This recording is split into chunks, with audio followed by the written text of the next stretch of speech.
패밀리 여러분 안녕하세요, 살빼남입니다. 다이어터 분들 중에 이런 말 하시는 분들 좀 굉장히 많아요. 선생님, 제가 뚱뚱해서 의지도 약하고 게을러서 다이어트 하기가 너무 어렵습니다. 그런데 정말로 뚱뚱하면 게으르고 의지가 약한 게 맞는 걸까요? 구독과 좋아요를 누르면 요요가 안 올지도. 자, 이야기는 이 석상에서 시작을 해요. 딱 보시면 여성의 모습이고요, 굉장한 고도 비만의 모습이에요. 그리고 딱 보시면 복부 비만도 엄청나게 심합니다. 자, 이 석상은 오스트리아에서 발견된 빌렌도르프의 비너스라고 불리는 석상인데요. 자, 기원전 약 25,000년 전에 만들어진 것으로 추정이 되고요. 그러니까 지금 2000년을 더해서 지금으로부터 약 27,000년 전에 만들어진 석상입니다. 자, 이 석상이 왜 만들어졌는지는 뭐 여러 가지 설이 있어요. 다산을 기원하는 뭐 그런 상징적인 거라고 하고, 어떤 사람들은 이게 뭐 옛날에 플레이보이 잡지라고도 하는 뭐 그런 사람들도 있습니다. 자, 그런데요, 이런 비슷하게 생긴 고도 비만의 여성들이 굉장히 많이 세계 곳곳에서 다 비슷한 시기에 발견이 됩니다. 자, 이 석상도 보시면 이건 또 러셀의 비너스라고 불리는 그런 건데요. 이것도 뭐 25,000년 정도 전에 만들어졌어요. 자, 이런 동상들이 굉장히 여러 곳에서 발견이 되고요. 또 이게 굉장히 또 정성스럽게 아주 조각을 예쁘게 잘 해놨습니다. 자, 그러면 분명히 이거 뭔가 긍정적인 의미로 만들었다는 건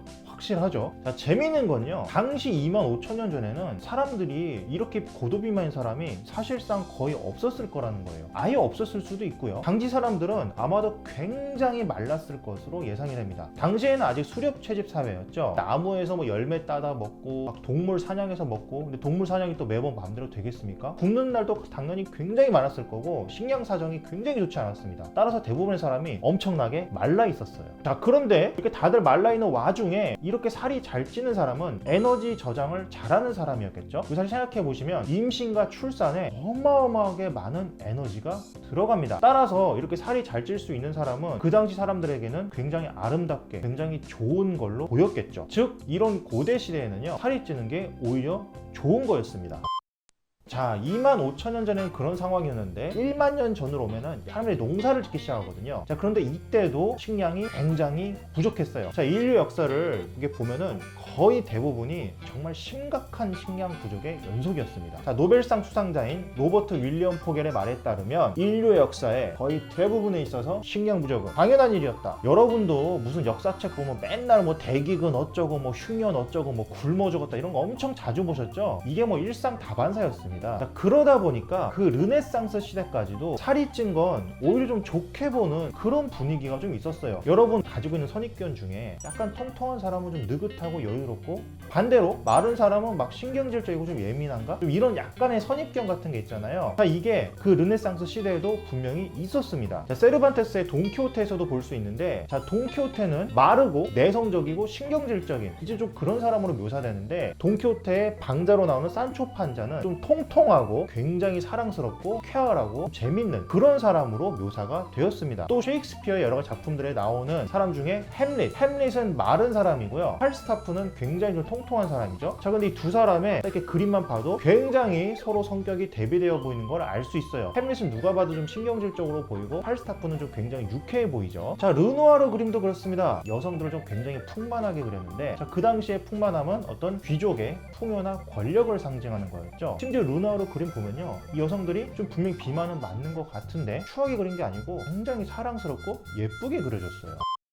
자, 이렇게 살이 찐 게 좋은 걸로 몇만 년을 보내다가 갑자기 변화가 확 일어납니다. 자, 18세기 이르러가지고 포겔의 2차 농업혁명이라는 게 일어나는데, 자, 이때부터요, 음식이 엄청나게 많아지기 시작해요. 자, 그러더니 그 순간부터 살찌는 거 좀 안 좋은 거 아니야? 이런 말이 나오기 시작했습니다. 자, 예를 들어서 1800년대 중후반에 활동한 찰스 디킨스의 조라는 인물은 멋진 뚱뚱한 소년이었거든요. 자, 그런데 1900년대 중후반에 활동한 패디 차이프스키의 1953년작 연극에 나오는 마티, 이 마티란 인물은 자신이 여자들에게 인기가 없는 이유를 못생기고 뚱뚱하기 때문이라고 생각을 하고 있어요. 즉, 18세기 전까지 식량이 부족할 때는 분명히 살이 찐 게 좋은 거였거든요. 근데 그 이후에 식량이 많아지니까 살이 찐 게 나쁜 것처럼 변해가기 시작했다는 겁니다. 그리고 19세기 이후에는요, 이게 더 심해져가지고 마치 살이 찐 게 뭐 또 죄악인 것처럼, 죄인 것처럼 아예 더 나쁘게 인식되기 시작했어요. 자, 피터 네세니엘 스턴스 교수는 이렇게 말했죠. 1880년에 1920년에서 1920년 사이에 미국 사회에서 비만에 반대하는 움직임이 일어났다. 그때까지 오히려 좋은 것으로 여겨지거나 크게 문제가 되지 않았던 그런 습관들이 매우 부도덕한 것으로 바뀌었다. 체중 관리를 하지 못하는 사람을 윤리적으로 비난하고 죄인이라는 낙인을 찍었다. 즉 현대에 살고 있는 우리들이 가지고 있는 선입견인 뚱뚱한 사람은 게으르고 의지박약이다 라는 이런 선입견은 최근에야 생겨난 거고요. 그 전에 몇만 년은 분명히 살이 찐 게 오히려